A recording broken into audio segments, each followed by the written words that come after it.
10% recovery के ऊपर आधारित होगा।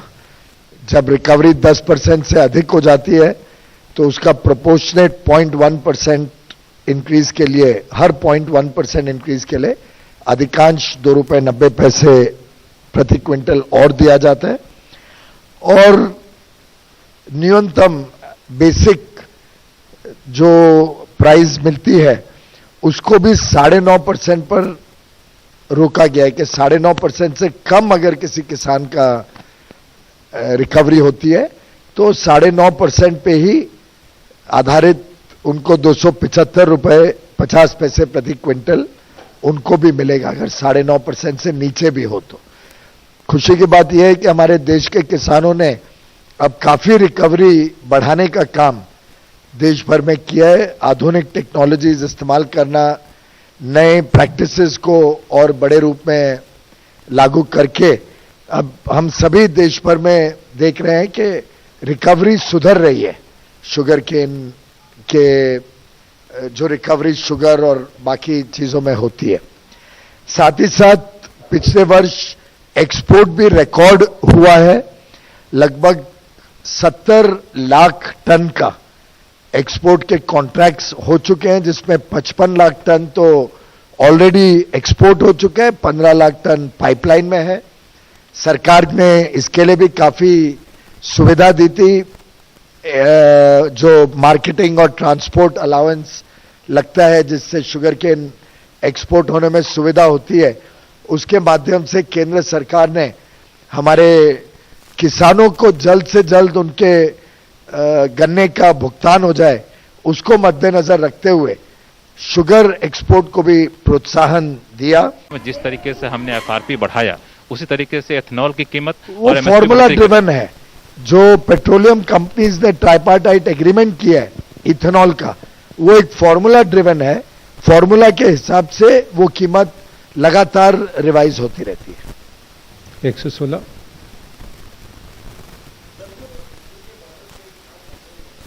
अगर हम बात करें कैबिनेट नहीं, उसी से जुड़ा हुआ है सर, उसी से जुड़ा हुआ है। उसमें ज्यादातर जो है वेस्ट यूपी से गन्ना किसान है, और जो आप लोगों ने एफआरपी बढ़ा दिया है ₹5 और लगभग 86,000 करोड़ का पेमेंट भी हो चुका है 20-21 में, तब आपको क्या उनसे अपील करेंगे और आपको उम्मीद है कि वो वापस लौटेंगे? क्योंकि गन्ने की कीमत एक बड़ा इश्यू था उनके लिए। आज तो कैबिनेट में यह निर्णय हुआ है, इसके ऊपर कोई सवाल हो तो हम जवाब दे सकते। 156 सर, ये आप गन्ने की कीमत बढ़ाने की बात कर रहे हैं, लेकिन जो विरोधी पार्टियां हैं, प्रियंका गांधी, उन्होंने ट्वीट किया है और कहा है उत्तर प्रदेश में गन्ने की कीमत नहीं बढ़ी है, जबकि पंजाब सरकार ने गन्ने की कीमत बढ़ाई है।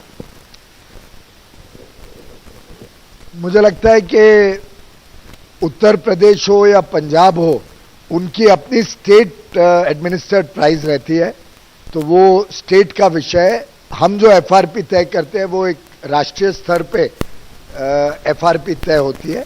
स्टेट्स जो इसको फॉलो करते हैं उस पर एफआरपी लागू होता है, बाकी स्टेट्स, कुछ स्टेट्स अपने आप तय करती हैं। नंबर 58 सर, ये गन्ने का बकाया जो है खासतौर से चीनी मिलें जो वेस्ट यूपी में है, काफी बकाया है। मास्क उतार के बोले तो समझ में आएगा।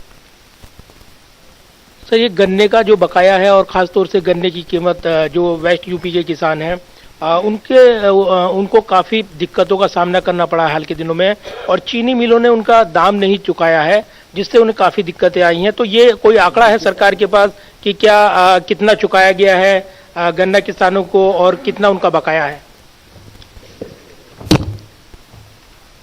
आप शायद वो दिन भूल रहे हैं जब एक जमाना था कि सालों साल तक यूपी की चीनी मिलें गन्ना किसानों को अपना पैसा नहीं दिया करती थी। संघर्ष करना पड़ता था, सड़कों पे आना पड़ता था अपना पैसा रिकवर करने के लिए। मैं माननीय योगी आदित्यनाथ जी, मुख्यमंत्री जी को बधाई दूंगा कि उन्होंने लगातार इस विषय को अपने पूरे कार्यकाल में बहुत संवेदना के साथ और बहुत सख्ती से इस विषय के ऊपर चिंता की, और हर वर्ष उन्होंने सुनिश्चित किया कि समय पे गन्ना का भुगतान हो जाए।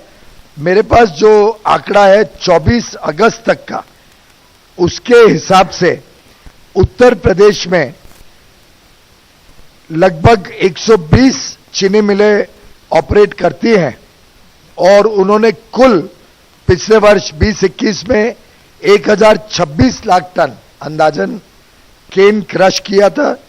उनकी रिकवरी 10.77% थी एवरेज में और शुगर प्रोडक्शन 110 लाख टन 2020-21 में किया गया है। इसमें जो केन ड्यूज देने की बात थी वो 2020-21 में टोटल जो केन ड्यूज ऑलरेडी पे हो चुके हैं वो लगभग 27,000 करोड़ रुपए है और जो बैलेंस अभी बाकी है उसको भी जैसे जैसे ये एक्सपोर्ट रियलाइजेशन आएगा, जैसे जैसे गन्ना शुगर वहां से निकलेगा, उसको जल्द से जल्द पे करने के लिए यूपी की सरकार प्रतिबद्ध है। 15 शिशिर। बकाया अभी के डेटा के हिसाब से लगभग पहले से तो काफी कम है। एक जमाना हुआ करता था जब इसी पीरियड में 12, 15, 20 हजार तक बकाया होता था, 20,000 करोड़ तक। आज के दिन compare to those old days 6,399 crore बकाया है। तो एक प्रकार से 1/3 हो गया जो पहले 2017 के पहले बकाया होता था, उसके कंपैरिजन में कॉरेस्पॉन्डिंग पीरियड में वो इतना घट गया है। और ये भी जैसे जैसे एक्सपोर्ट बढ़ रहा है ये अपने आप लगभग जीरो हो जाएगा। प्रीवियस ईयर का आपको ध्यान होगा पहले 2-2, 3-3 साल तक पे नहीं होता था। उत्तर प्रदेश का 2017-18, 18-19 और 19-20 तीनों वर्ष का कोई बकाया नहीं है, पूरा पैसा पे हो गया। तो ये अपने आप में एक रिकॉर्ड है कि उत्तर प्रदेश में 19-20 तक पूरा पे हो गया है, कोई बकाया पुराना बाकी नहीं है। Sir, good afternoon, sir. Shishir here. Sir, just a small query. Since the FRP has been revised, so will there also be revision in minimum statutory price for sugar? Because I believe that both are linked, interlinked. Not necessarily, since we are giving lot of support through increased ethanol production and procurement, and we are giving support through the mechanism of supporting exports. Earlier we had also used the buffer stock mechanism. Different states also come out with some additional incentives. Considering all of these factors, we do not see any reason for, at the present moment, increasing the selling price. And therefore you will find that the market has been very stable and sugar has not seen any significant increase. If at all, I think they have not seen any increase in the domestic market. Thank you.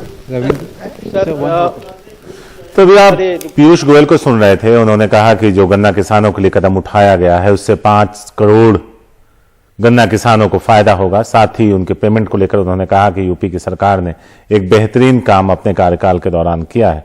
Ethanol के उत्पादन को भी उन्होंने कहा कि उसको भी बढ़ावा दिया जाएगा और किसानों को वक्त पर भुगतान मिलेगा। यह वादा किया गया है। जो कदम कैबिनेट में उठाए गए, जो फैसले लिए गए, उसकी जानकारी मीडिया को दे रहे थे पीयूष गोयल।